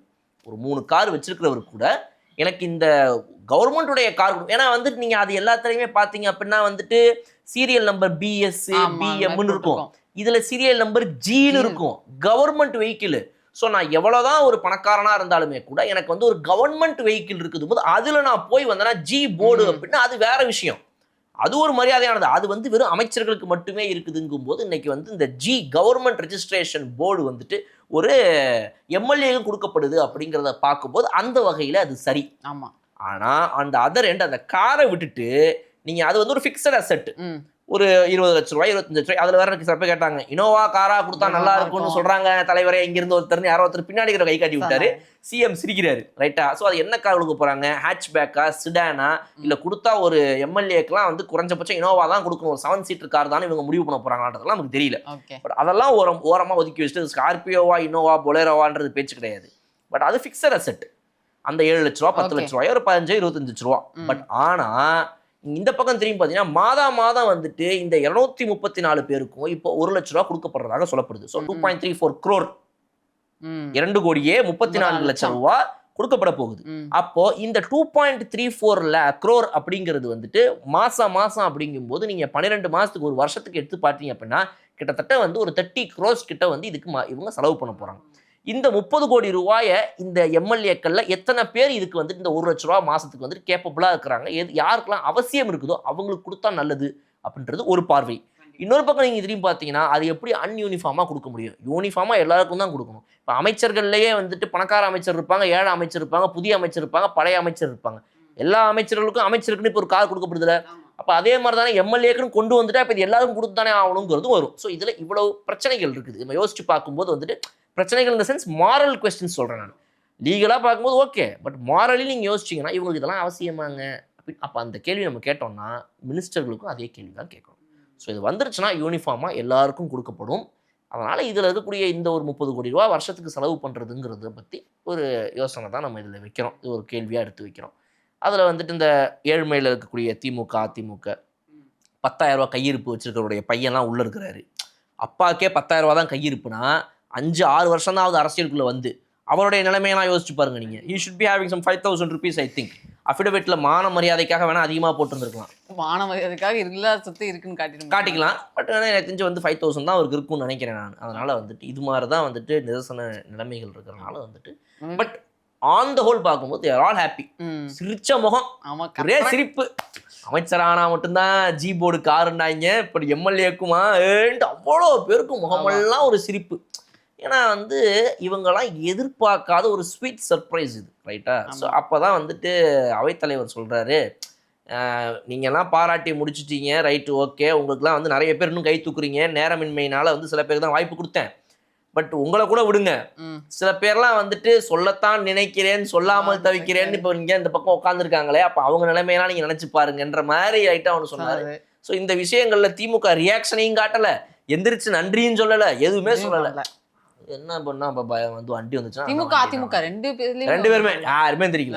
என்ன வண்டினா எம்எல்ஏ வந்துட்டு மாப்பிள்ள எனக்கு வந்துட்டு ஆள் ஃபையா போட்டு வாங்கினா நல்லா இருக்கும் மாப்பிள்ள சொல்ல முடியாது ஏரியா என்னங்க அப்படின்ட்டு அப்படியே ஒரு கெத்தாக உட்காந்துருக்காங்களாமா இவங்க. ஸோ அதனால இதுதான் நிலைமை. பட் பியூட்டிஃபுல்லான ஒரு ஸ்டார்ட் டு த டேவா இன்னைக்கு இருந்துச்சு. ஆமா பட் அந்த பியூட்டிஃபுல் ஸ்டார்ட் எப்படி கன்வெர்ட் ஆச்சுங்கிறதையும் வந்து நம்ம இப்போ இந்த இடத்துல பேசணும். ஆமா சார், அந்த பியூட்டிஃபுல் ஸ்டார்ட் அது அப்படியே எல்லாம் அந்த ஹாப்பினஸ்லேயே இருக்காங்க. என்ன அது கிடைக்குமா இது கிடைக்குமா எல்லாம் பேசிட்டு இருந்தாங்க. ஓகே, மானிய கோரிக்கையை பற்றி பேசினா நீர்வளத்துறை அமைச்சர் எழுந்து பேசுங்கன்னு சொன்ன உடனே அதிமுகல இருந்து எடப்பாடி பழனிசாமி அவர்கள் வந்து தெரியுது, அவரோட வாய்ஸ் தான் கேட்டுச்சு. கவன ஈர்ப்பு தீர்மானம் வந்து மனசாட்சி இல்லையாங்க, என்னங்க அது பேசணுங்கிறாங்க, ஆமா. அது ரொம்ப மோசங்க. ஆக்சுவலி கர்நாடகாவில் அந்த 3 தமிழர்கள் சுட்டு கொல்லப்பட்ட விஷயம் நேத்தே அது கவன ஈர்ப்பு தீர்மானம் வந்துருச்சு. திருப்பியும் அதுக்கான நடவடிக்கை என்னன்னு கேட்கணுன்றதுக்காக அவர் கேட்டாரா அப்படிங்கிறது தெரியல. கவன ஈர்ப்பு தீர்மானம் வந்து நாளைக்கு நடவடிக்கை எடுத்தாங்களா இல்லையான்னு நாளைக்கு தெரிவிக்கப்படும். இன்னைக்கே பேசலாம், நேத்தே 5:30க்கு முடிஞ்சு, ரொம்ப கஷ்டம், அதனால அவர்கிட்ட போயிடலான்னு இல்லை. அவங்க அது இது இது இது இதுன்னு சொல்லி கத்தி திருப்பி நீங்கள் எழுந்து பேசுங்கன்னு அவர் எழுந்து ஸ்டார்ட் பண்ணிட்டார். ஸ்டார்ட் பண்ணப்படியும் கத்த முடியல, எல்லாம் கீழே வந்துட்டாங்க. திருப்பி எழுந்து வெளிநடப்பே பண்ணி போயிட்டாங்க. கடைசியில் வெளிநடப்பு பண்ணி இதெல்லாம் இது கிட்ட போகும்போது, சபாநாயகர் கிட்ட போகும்போதுலாம் பண்றது சரியில்லைங்க, சரியில்லை. அவர் சொல்றது அவரோட வாய்ஸ் கேக்குது, அதுல பண்றதுலாம் இல்லைங்க. இப்போ சரியில்லை. இதில் அதெல்லாம் சபாநாயகர் கேட்குறாரு. இப்போ இதில் உங்களுக்கு இந்த பிரச்சனைக்கு தீர்வு கிடைக்கணுமா, இல்லை நீங்கள் இதை இங்கே இந்த இடத்துல பேசிட்டீங்கன்னு உங்களுக்கு ரெஜிஸ்டர் ஆகணுமா? மனசாட்சிப்படி அவர் மனசாட்சி இல்லைங்க உங்களுக்குலாம் அப்படின்னு சொல்லி சொல்கிறாரு. மனசாட்சி இல்லையான்னு கேட்குறாரு. நான் என்ன சொல்கிறேன்னா, அவருடைய மனசாட்சி பிரகாரம் அவருக்கு பதில் சொல்லியிருந்தாரா சூப்பராக இருந்திருக்கும். எடப்பாடி என்னதம்மா சொல்லியிருக்கணும், மனசாட்சி படி சொல்லியிருந்தா ஆமாங்க இந்த இடத்துல நான் ரெஜிஸ்டர் பண்ணேன்னு நாளைக்கு அவை குறிப்பில் வரணுங்கிறது, அதுக்காக நான் பேசுகிறேங்கன்றது தான் உண்மையாக இருந்திருக்கும். ஏன்னா இப்போ நான் என்ன சொல்கிறேன், நேற்று இதை அட்ரஸ் பண்ணிட்டீங்க, நடவடிக்கைகள் நேற்று அட்ரஸ் பண்ணப்பட்டு நேற்று ஈவினிங் வந்து என்ன சொல்லியிருக்காங்க அப்படின்னா, நான் இதை பற்றி நாளைக்கு வந்து திரும்ப பேசணும்னு கேட்டுருக்கிறதாக அவைத்தலைவர் சொல்கிறார். அப்போ நீங்கள் நேற்று ஈவினிங் கேட்குறீங்க, ஒரு நாள் டைம் கொடுத்து ஒரு அரசு என்ன கேட்குது, ஒரு நாள் டைமு நான் இந்த விஷயத்தில் என்ன நான் அங்கே நடவடிக்கைகள் நடக்கப்பட்டு இருக்குதுன்றதை அவைத்தலைவர் சொல்கிறாரு. நடவடிக்கைகள் நடந்துட்டு இருக்குது, அது ஒரு அப்டேட்டாக நாங்கள் இதை பண்ணிட்டோம் அப்படின்றத பதிலாக அரசு தரப்புலன்னு சொல்லப்படும் போது அது கரெக்டாக இருக்கும். அந்த ஒரு நாள் டைம்னு அதை கேட்குறாரு. இவங்க என்ன சொல்கிறாங்க அப்படின்னா, உங்ககிட்ட இன்னைக்கு அதுக்கு பதிலே இல்லைங்கிறத எக்ஸ்போஸ் பண்ணி இந்த இடத்துல நாங்கள் இதை பேசியே ஆகணும் அப்படின்னு அவங்க ஒரு அரசியல் பண்ணுறாங்க. இவங்களோட சைட்லேருந்து ஒரு அரசு பதிலே இல்லாமல் அந்த இடத்துல எப்படி உட்காந்துட்டு இருக்க முடியும்? நாளைக்கு வந்தீங்கன்னா ஒரு நாள் டைம் கொடுங்க அவைத்தலைவரே, அவங்கள இப்போ பேச வைக்காதீங்க, இந்த விஷயத்தை பற்றி இப்போ கேட்டுறாதீங்க, ஒரு நாள் டைம் கொடுங்க, நாங்கள் கரெக்டான ப்ராப்பர் ரிப்ளையோட அப்டேட்டோட இன்றைக்கி என்ன நடந்துச்சு, நாங்கள் இதை செய்து விட்டோம், இந்த விஷயத்துக்கு இந்த முடிவுகள் எடுத்து விட்டோம், நடவடிக்கை எடுக்கப்பட்டுன்னு சொல்லும்போது கெத்தாக இருக்கும். ஒரு நாள் டைம் வாங்கிடுங்க எப்படியாவது அப்படின்னு சொல்லி இவங்க கேட்குறாங்க. அரசு தரப்புலேருந்து கேட்கும்போது அதை தான் ஒத்துப்பாங்க அவைத்தலைவர். அப்படித்தான் நடக்கும். இது இந்த காலத்தில் மட்டும் கிடையாது, இதுக்கு முன்னாடி அப்படி நடந்துச்சு. அதை விட மோசமானது என்ன அப்படின்னா வந்து உங்கள்கிட்ட பதில் வர வரைக்கும் நீங்கள் அடுத்தவங்களை பேசவே விட மாட்டீங்க, மைக்கே ஆன் பண்ண மாட்டீங்கன்ற கொடுமையும், அதை லைவ்ல காட்டவே மாட்டீங்கன்ற கொடுமை தான் இதுக்கு முன்னாடி வரைக்கும் 10-15-20 வருஷமா நடந்துட்டு இருக்குது. அதை தாண்டி இன்னைக்கு அனைத்துமே லைவ்ல. இன்னைக்கு அட்லீஸ்ட் இவங்க இதை சொன்னாங்க, இவங்க இதை சொல்லலை, இவங்க இதை பண்றாங்க, இவங்க இதை பண்ணலை, அவைத்தலைவர் இதை ஸ்டாப் பண்ணார், இப்படின்ற அனைத்து அப்டேட்ஸும் நம்ம கிட்ட இருக்குது. ஆமா, நம்மளால சொல்ல முடியுது, பேச முடியுது, தினமும் யார் என்ன பண்றாங்க என்ன சொல்றாங்க அப்படின்னு. நான் ஸ்டாப் லைவ், ரைட்டுங்களா, அன்கட் லைவ், யார் மைக்கும் கட் பண்ணாம யாரும் உட்காராது, எல்லாம் வெரி டிரான்ஸ்பரண்ட், வெரி டிரான்ஸ்பரண்ட். இதை வச்சு அரசியல் பண்ணணும்னு நினைக்கிறாங்க அதிமுக சைடுல. அவ்வளவுதான் நினைக்கிறாங்க, அதுதான் இன்னைக்கு. பட் ஆனா அதை விட முக்கியமானது தலைவர் ஐ பெரியசாமி அவர்கள்ட்ட தான். ஆமா சார், மூத்தவர ஒரு 3 அமைச்சர்கள் வச்சு கொஞ்சம் கூட மனசாட்சியே இல்லாம மாத்தி மாத்தி ஸ்மாக். ஆமா, அந்த வயசானவர் அந்த மாதிரிலாம் இல்ல, திமுக ஆளா ஸ்மாக் தான் அப்படிங்கிற மாதிரி வந்துட்டாங்க. நீர்வளத்துறை சம்பந்தமான விஷயங்கள் வந்து பேசுறதுக்கு அவர் தான் சார் ஃபர்ஸ்ட் எழுந்தாரு. நிறைய விஷயங்கள் சொன்னாரு. ஃபர்ஸ்ட் ஸ்டார்டிங்ல நீங்க சொன்ன மாதிரி தான், நம்ம இதுக்கு முன்னாடி வீடியோல பேசினதான், அங்க எங்க ஆட்சியில் அது பண்ணியிருக்கோம், இது பண்ணியிருக்கோம், அது பண்ணியிருக்கோம். தொகுதி சம்பந்தமாகவும் அந்த துறை சம்பந்தமாகவும் அவர் பேசவே இல்லை. ஃபர்ஸ்ட் 10 மினிட்ஸ் ஒருத்தர் கொடுக்கறதே 10 மினிட்ஸ் தான். 10 மினிட்ஸை தாண்டிலாம் அவர் பேச ஆச்சு, அனுமதி 15 ஆயிடுச்சு, 20 ஆயிடுச்சு, 25 ஆயிடுச்சு, 35 மினிட்ஸ் தாண்டி போயிட்டு இருந்தாரு. ஆமா, 35 மினிட்ஸ் 2021 தான் ஸ்டார்ட் பண்ணாரு. வெற்றி வீடு திட்டம்ன்ற கலைஞர் கனவு இல்லாமன்றதை நீங்கள் வெற்றி வீடு திட்டம்னு மாற்றிட்டீங்க. இது வந்து 3500 கோடி நீங்கள் ஒதுக்கியிருக்கீங்க. ஒரு அழகுக்கு வந்து ஒரு வீட்டுக்கு வந்து 5 லட்சம் அப்படின்றத ஒதுக்கியிருக்கீங்க. ஒரு வருஷத்தில் நாங்கள் வந்து 1 லட்சம்ன்றதை வந்து அனௌன்ஸ் பண்ணோம். நீங்கள் ஒரு வருஷத்தில் வந்து 70,000 வீடு தான் சொல்கிற மாதிரி சொல்கிறீங்க. நீங்கள் 1 லட்சமாக கொடுத்துருந்தீங்கன்னா நல்லா இருந்திருக்கும். நாங்கள் வந்து ஃபர்ஸ்ட் இயர் 1 லட்சம், 2வது வருஷம் வந்து 1 லட்சம், 3வது வருஷம் தான் நாங்கள் 80,000 வீடு கட்டணும் அப்படிங்கிற மாதிரி டேட்டாவோட சொன்னார். அது ஃபர்ஸ்ட் வந்துட்டு அவங்களை வந்து பேஸ்மெண்ட் போட்டு வேலையை நடத்த சொல்லுவோம், அதுக்கப்புறம் தான் அடுத்த ஃபண்ட் ரிலீஸ் பண்ணுவோம், தவணை எல்லாம் சொன்னாரு, 2வது தவணை 3வது தவணைன்னு பண்ணுவோம், நல்லா தான் பேசினாரு. பட் ஆனால் அதில் வந்துட்டு இவர் நம்ம இப்போ நீர்வளத்துறை அமைச்சர் மற்றும் ஊரக வளர்ச்சித்துறை அமைச்சரான புஷ்யானந்த் அவர்கள் எந்திரிச்சு என்ன சொல்றாரு அப்படின்னா, ஐயா நீங்கள் ரைட்டு வீடெல்லாம் கட்டினீங்க, ரைட்டெல்லாம் பண்ணீங்க, ரைட்டு ஓகே, பட் நான் நிறைய பேசினார். அதில் முக்கியமாக ஒரு விஷயம் என்ன சொன்னார் அப்படின்னா, நீங்கள் வந்து பல வீடுகளை இன்னைக்கு எங்களை இவ்வளோ கேள்வி கேட்குற நீங்கள், நாங்கள் கரெக்டாக இது பண்ணிட்டு இருக்கோம், நீங்கள் பல வீடுகளை ஒரே ஆளுக்கு திரும்ப கொடுக்கறது, ஏற்கனவே வீடு வச்சுக்கிறவங்க கிட்ட முதல் முறை வீடே இல்லாதவங்களுக்கு கனவு வீடு இல்லை கனவு இல்லைன்னா என்னங்க? ஆமா சார். முதல் முறை வீடு வாங்குறது தான் கனவு. வீடே நீங்க கனவு டெய்லி தான் கண்டுகிட்டு இருப்பீங்க. உங்களுக்கு வந்துட்டு ஈசிஆர்ல ஒரு வீடு வாங்கணும்னு ஒரு கனவு இருக்கும். அப்புறம் ஈசிஆர்ல வாங்கினதுக்கு அப்புறமா திடீர்னு வந்துட்டு அண்ணா நகர்ல திரும்ப வாங்கலாம்னு இருக்கும். திரும்ப மறுபடியும் ஈசிஆர்ல கொஞ்சம் தள்ளி வச்சு மகாபலிபுரம் கிட்ட ஒன்று வாங்கலாம்னு இருக்கும். உங்க கனவு நிறைய இருக்கும் ஐயா. அந்த மாதிரி கனவுகளை கொண்டவங்க திமுக நிறைய பேர் உள்ள இருப்பாங்க. அவங்களுக்கு என்ன அப்படின்னா வந்துட்டு, ஐயா அரசு தரப்புல ஒரு வீடு கட்டுறீங்க, அந்த வீட்டை நமக்கு கொடுத்தீங்க அப்படின்னா வந்துட்டு நான் வாடகை கொடுத்து பொழைச்சிப்பேன்னு சொல்லிட்டு கட்சியை நம்பி இருக்கிறவன் எவனா ஒருத்தனுக்கு நீங்க அந்த வீட்டை கொடுக்கறதுக்காக நீங்க வீடு இல்லை கனவு இல்லை திட்டம்னு நீங்க ஒன்று வந்துட்டு கலைஞர் பேர் நடத்துனீங்கன்னா அதை எப்படி சொல்லாமல் இருப்பாங்க? அதான் சொன்னாங்க இன்னைக்கு.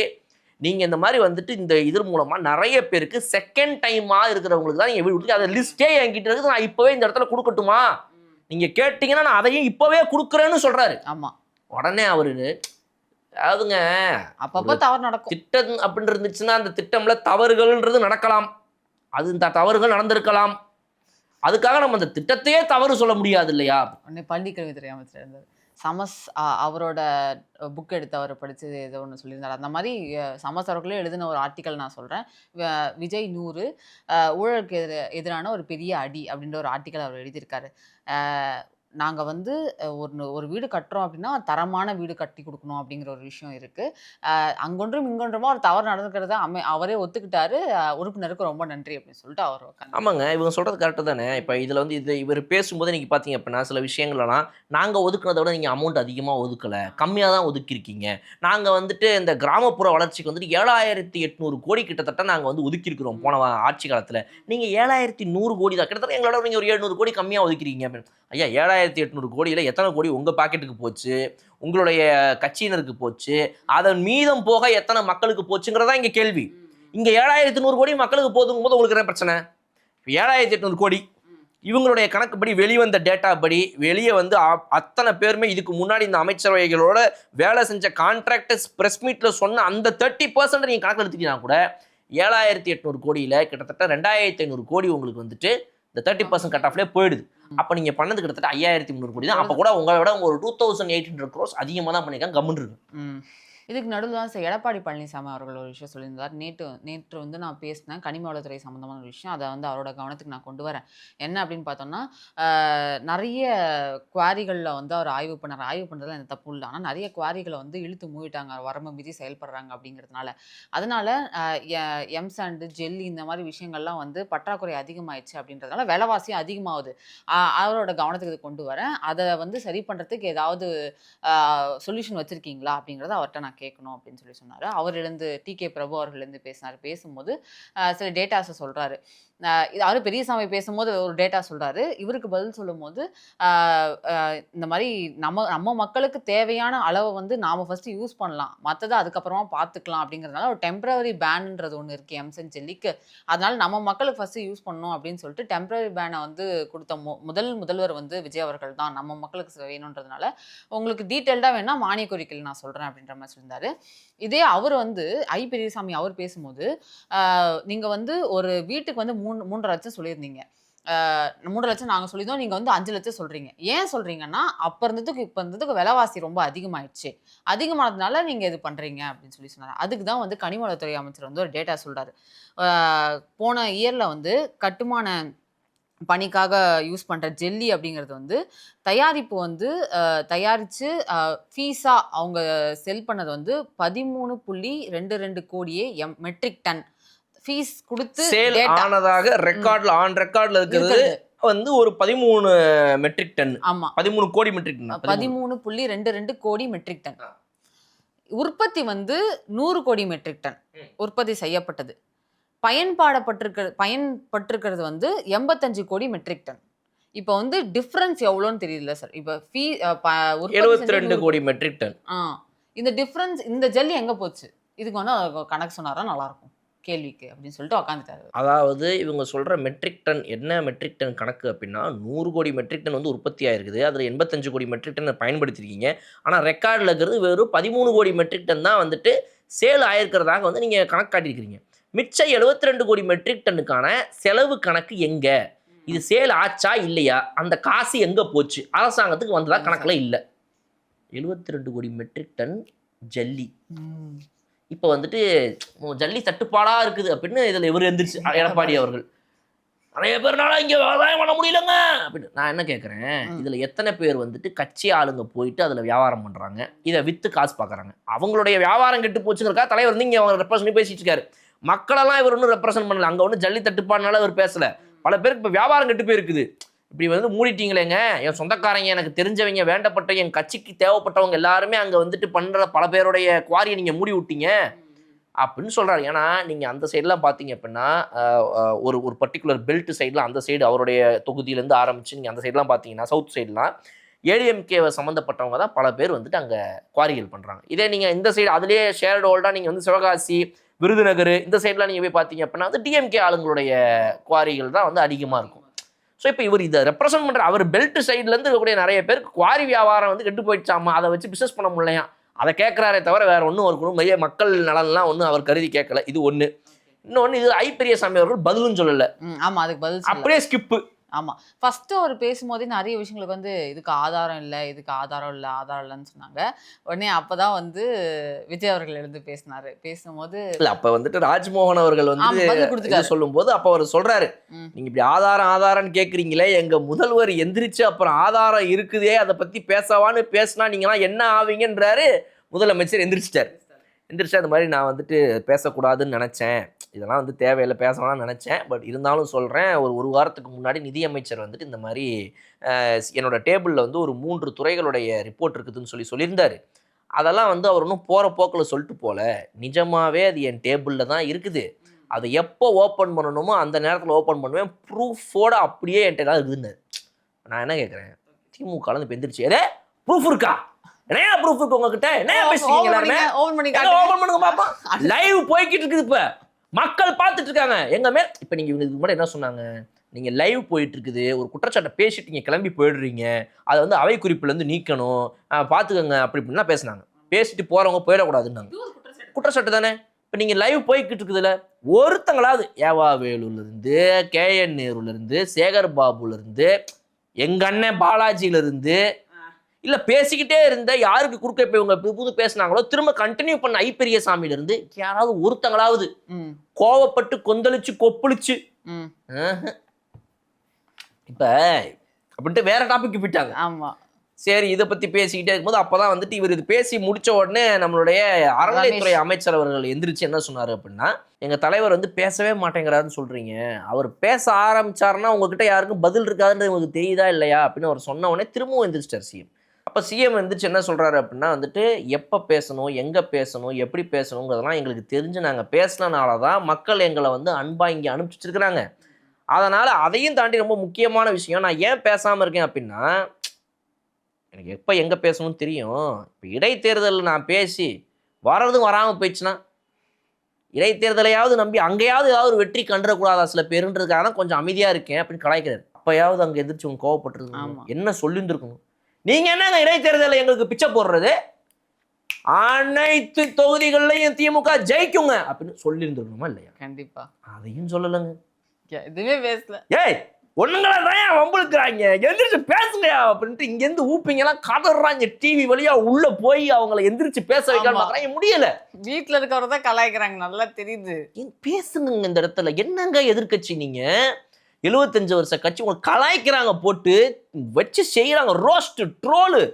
இல்லை, இந்த வடிவேலு காமெடி சார், அந்த கிட்னி திரும்ப பக்கத்துல உட்காராங்கல்ல மீசை வச்சு, சின்ன பையன் உங்களதான் கலாய்க்கிறான், எதிர்த்து பேசுனேன். அதாவது பேசாம அப்படியே அமைதியா அப்படின்ற மாதிரி அப்படியே உட்காந்துருக்காங்க அத்தனை பேருமே. ஐ பெரியசாமி அவர்கள் சொல்றாரு, எல்லாத்தையும் விட்டுட்டு இவர் பதில் சொல்றாரு, நாங்களும் மக்களோட அன்பாக ரொம்ப வந்து பண்பாக ஆசையோடு அவர்களோட பேசி பழகிய காரணத்தினால தான் என்னை வந்து இந்த சட்டமன்ற தொகுதியில் 10 முறை நின்று 7 முறை வெற்றி பெற்று இங்கே நான் எம்எல்ஏவாக 3 முறை அமைச்சராகன்றாங்க ஒரு 4 பேர். மொத்த கட்சியை வச்சு தூக்கி போட்டு ஸ்மாக் வச்சுனுக்குறாங்க. இவரை டிஃபெண்ட் பண்றாரு. இவர் வந்து அன்பா மக்கள் எங்களை அன்போட ஆதரவோட அனுப்புறாருன்னு அவர் சொல்றாரு சிஎம்.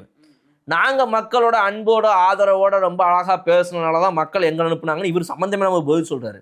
இதுக்கு குறுக்க பார்த்தீங்க அப்படின்னா ராஜ்மோகன் அவர்கள் சொன்னார், இந்த மாதிரி வந்து ஒத்துக்கிட்டதுக்கு ரொம்ப நன்றி, அங்கொன்றும் இங்கொன்று தப்பு நடந்திருக்க வாய்ப்பு இருக்குன்னு சொன்னதுக்கு நன்றின்னு சொன்னார். அது ஆக்சுவலாக என்னன்னா, நம்ம ஏற்கனவே சொன்ன மாதிரி வந்து இந்த வீடு மேட்டரில், அதாவது வீடு வந்துட்டு ஒருத்தங்க ஏற்கனவே வீடு வச்சுக்கிற போது 2வது முறை வீடு போயிருப்பதுக்கான வாய்ப்புகள் இருக்குது அப்படின்றத தான் வந்து அவர் நடந்திருக்க தப்பு வாய்ப்பு இருக்குங்கன்னு சொன்னார். ஆனால் இவர் ராஜ்மோகன் அவர்கள் சொன்ன உடனே பெரியசாமி எந்திரிச்சு சொல்கிறாரு, நான் வந்து தப்பு நடந்திருக்கும் அப்படின்னு சொன்னது என்ன அப்படின்னா, இப்போ இந்த ரோடை பொறுத்த வரைக்கும் ஏதாவது ஒரு ரோடு விட்டு போயிருந்திருக்கலாம், அதுக்காக அப்படி சொன்னேன்றாரு. அவர் இந்த ரோடு மேட்டருக்கே பேசலை. ரோடு மேட்ரு அதுக்கப்புறம் அந்த டாபிக்கு ஒரு 4 மலை கிராமங்களுக்கு ரோடு இன்னும் போடாமல் இருக்குதுன்றதுக்கு தான் அவர் சொன்னார். இந்த மாதிரி பல மலை கிராமங்களுக்கு நாங்கள் தான் எங்கள் ஆட்சி காலத்தில் ரோடு போட்டோம், இந்த ஒரு 4-5 கிராமத்துக்கு தேவையான ஒரு 2-3 ரோடு மட்டும்தான் பாக்கி இருக்குது, அதை மட்டும் தான் விட்டுட்டு போனோம்னு சொன்னார். அந்த டாபிக் இதில் சேர்த்துட்டார். அவருக்கே ஞாபகம் அவர் எதுக்காக வந்துட்டு இந்த மாதிரி வந்து நாங்கள் ஆமாம் தப்பு பண்ணியிருக்க வாய்ப்பு இருக்குதுன்னு சொன்னோன்றது மறந்து போச்சு. அவர் ஸ்கிரிப்ட் எட்டுன்னு இல்லை ஆக்சுவலி சார். இத்தனை நாளாக நம்ம பார்த்துட்டு இருக்கோம் நிறைய பேர், அதாவது என்ன ஸ்கிரிப்ட் இந்த சென்ஸ் என்ன பேசுகிறாங்களோ அதை குறிப்பு எடுத்துகிட்டு வருவாங்களோ, அந்த மாதிரி அவர் குறிப்பு எடுத்துகிட்டு வரல இன்னைக்கு. அவர் வந்து ஊர வளர்ச்சியில் என்னென்ன இருக்கோ எல்லாத்தையும் பேசுவோம் அப்படின்னு சொல்லிட்டு ஒரு 3 மட்டும் எடுத்துட்டு அதை வந்து திருப்பி அவருக்கு ஞாபகம் இருக்கிற அவருடைய மெமரியில் என்னென்னலாம் தெரியுதோ எல்லாத்தையும் பேசுறாரு. அதுதான் பேசி நேர்றாரு அவர் பாட்டுக்கு. ஆனால் என்ன வேணால் நீங்கள் பேசுங்க, குறிப்பு இல்லாமல் பேசுங்க, உங்கள் மெமரியில் இருக்குது, அதெல்லாம் வாழ்த்துக்கள், ரொம்ப நல்ல விஷயம். பட் ஆனால் தூக்கி போட்டு ஸ்மேக் அடிக்கிறாங்க, அதுக்கு பதில் பேசணும்ல. ஆமாம், சம்மந்தம் இல்லாமையா பதில் பேசுவாங்க. அந்த வெற்றி 125 நாள் வேலை அதை பற்றியும் அவர் பேசினார் சார். அப்படி பேசும்போது 150 நாள் 125 நாள் அப்படிங்கிறதுலாம் பேப்பரில் மட்டும்தான் இருக்குமா அப்படின்றத மாதிரி தான் கேட்டிருந்தாரு. அதுதான் புசியானந்த் அவர்கள் வந்து சொன்னாங்க, பேப்பரில் மட்டும் இருக்கிறதுக்கெலாம் வந்து உங்கள் ஆட்சி மாதிரி இல்லை, இது வந்து கண்டிப்பாக செயல்படுத்தப்படும். நான் திருப்பி சொல்கிறேன். 2-3 வாட்டி எழுந்து சொன்னார், நாங்கள் வந்து அரசியல்வாதிகள் கிடையாது, நாங்கள் வந்து மக்களுக்கு சேவை செய்ய வந்திருக்கோம், மக்களுக்கு எது நன்மையோ அதான் நாங்கள் செய்வோம், பேப்பரில் மட்டும் எந்த விஷயமும் இருக்காது, எல்லாமே ஒரு திட்டத்துக்கும் ₹1 நாங்கள் செலவு பண்ணுறதுக்கும் எப்படிலாம் வந்து கரெக்டாக பண்ண முடியுன்றதை பார்த்து நாங்கள் பண்ணுறோம். முதல்வரெல்லாம் வந்து இவ்வளோ காசு இருக்கா, இதை மட்டும் பண்ணுவோன்றத மாதிரி பார்த்து தரமான விஷயங்களாக பார்த்து பண்ணிட்டு இருக்கோம், கொடுத்துட்ருக்கோம். ஸோ உங்களை மாதிரி இல்லை நாங்கள் அப்படின்றத சொல்லி காட்டிட்டு இருந்தார் அவர். என்னன்னே தெரிலங்க, இன்னைக்கா பார்த்தீங்கன்னா திமுக இருக்கிற யாருக்குமே கோவமே வர மாட்டேங்குது, எந்திரிக்க மாட்டேங்கிறாங்க, கோவப்பட மாட்டேங்கிறாங்க, சண்டையும் போட மாட்டேங்க, போயா இவங்க டெய்லி அடிக்கிறாங்க, இன்னைக்கு மட்டும் என்ன நமக்கு பழசா புதுசா அப்படின்ற மாதிரி வந்து அடி வாங்கி பழகிய ஒரு இது. ஆனால் நான் அப்போ யோசித்தேன், ஆனால் பெரியசாமி அவர்களை நினச்சி பாருங்க, ஒரு 10 முறை எலெக்ஷனை பார்த்த ஒரு எம்எல்ஏ கேண்டிடேட்டுங்கிறனாலையும் ஒரு 7 முறை ஜெயிச்சவன்றனால என்ன ஒரு கம்பீரம் பாருங்க. இப்படி பேசுகிறாங்க, ஒரு பதிலே கிடையாது, அசராமல் அவர் பாட்டுக்கு அடுத்த விஷயத்துக்கு டாபிக் போய்கிட்டே இருக்கிறாரு. அதெல்லாம் வந்து மிகப்பெரிய ஒரு விஷயங்க. அதாவது இப்போ நம்மலாம் பார்த்தீங்க அப்படின்னா, இந்த மாதிரி நீங்கள் கொள்ளையடிச்சிருக்கீங்க, இந்த மாதிரி ஆஃபீஸ்லேருந்து ஒரு ₹100 திருடிட்டீங்க நாளைக்கு என்கிட்ட நீங்கள் வந்து சொன்னீங்கன்னா கூட எனக்கெல்லாம் அப்படி கோவம் வந்து நான் வந்து அதை ப்ரூவ் பண்ணியே ஆவேன்னு நிற்பேன், அடம் பிடிச்சி நிற்பேன்.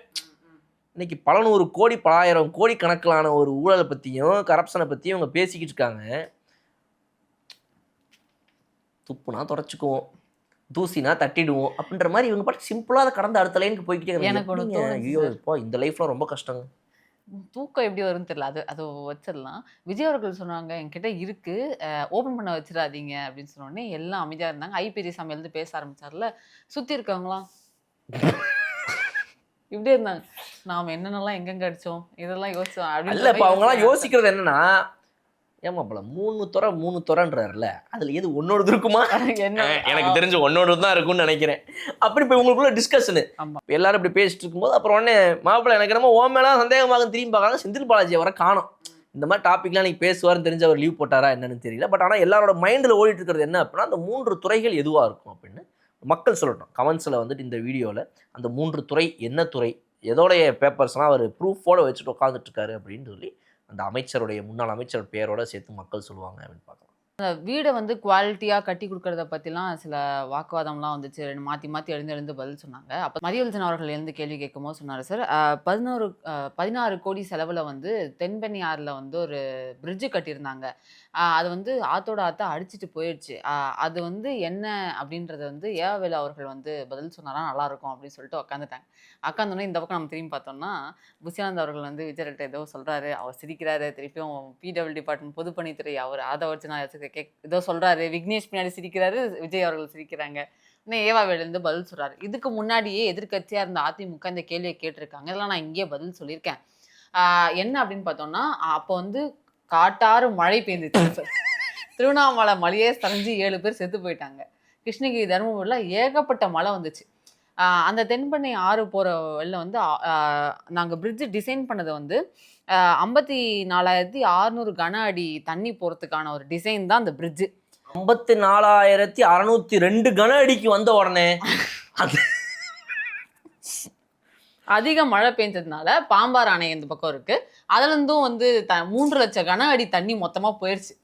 போகும்போது அது வந்து கட்டி 3 மாதம் ஆனான்னு டிசைன் இதாக இருக்குது. அதை போய் இயற்கை சீற்றம் அதை போய் இன்ஜினியரை வந்து திட்ட முடியுமா, இல்லை டிசைனை தப்பு சொல்ல முடியுமா, ஒன்றும் சொல்ல முடியாது. அது வந்து இயற்கை சீற்றம், அதனால அது அழிஞ்சு போச்சு. அப்படி நான் இதுக்கு முன்னாடி எல்லாம் பதிவு பண்ணியிருக்கேன், அதை சொல்லிட்டு உட்காந்துட்டேன். இந்த மாதிரி இருக்கு இன்னைக்கு திமுகவுடைய நிலைமை. இப்போ என்னுடைய டவுட் எல்லாம் என்னன்னா, இவங்க நிலைமையே இப்படி இருக்கே, இவங்களுக்கு முட்டு கொடுத்து என்னங்க நடக்குது இந்த ஆட்சிங்க அப்படின்னு வீடியோ போடுவாங்களே இந்த மூக்கனுங்க, அவனுங்கெல்லாம் என்ன பேசிக்கிட்டு இருக்காங்கன்னு இப்போ நான் யோசிக்கிறேன். இன்னைக்கு பேபி பேசினா பேசுவோம், செலக்டிவ் அம்னீசியா தான் வழக்கம் போல. இந்த இதெல்லாம் விட்டுருவாங்க. இப்போ இந்த ஊழல், கரப்ஷனு, பிரைபரி இந்த டாபிக்லாம் அவங்க ஸ்கிப் பண்ணிடுவாங்க. செலக்டிவ் அம்னீசியா கண்டும் காணாத மாதிரி. பார்த்தீங்களா என்னங்க நடக்குது இந்த நாட்டில்? ஒரு சுதந்திர தினத்தில் முதல் ரோலை யார் உட்காரணுன்ற அவசியம் கிடையாதாங்க. யாருங்க அவங்க ஏங்க முதல் ரோலை உட்காடுறாங்க? என்ன கலர் சேலங்க கட்டிட்டு வராங்க அவங்க குடும்பத்தோட உட்காந்துருக்காங்க பாருங்கங்க. இவர் பச்சை கலரு, இவங்க வெள்ளை கலரு, அவங்க ஆரஞ்சு கலர். என்னங்க சொல்ல வரீங்க இதுலேருந்து நீங்கள்? இப்படி யார் என்ன கலர் ட்ரெஸ் போட்டு வந்தா, யார் எந்த ரோலை உட்காந்துருந்தா உங்களுக்குலாம் தெரியாது. இன்னைக்கு உங்கள் சிஎம் வந்து கொடியேற்றுறாரு. ஒரு சிஎம் கொடியேற்றுறத முதல்ல கொண்டு வந்தது யார் தெரியுமா? இதே இந்த பழைய பெருமை பேசுறது. இப்போ இவங்களுடைய பர்சனல் லைஃபை வச்சு என்ன பேசலாம்? பழைய பெருமை, பர்சனல் லைஃப், இந்த 2 டாப்பிக்கை விட்டுனா உங்களுக்கு டாப்பிக்கே கிடையாது. இதெல்லாம் ஸ்கிப் பண்ணுறோம். வேற சில முக்கியமான விஷயங்களை அடுத்தது டிஸ்கஸ் பண்ணலாம் சார்.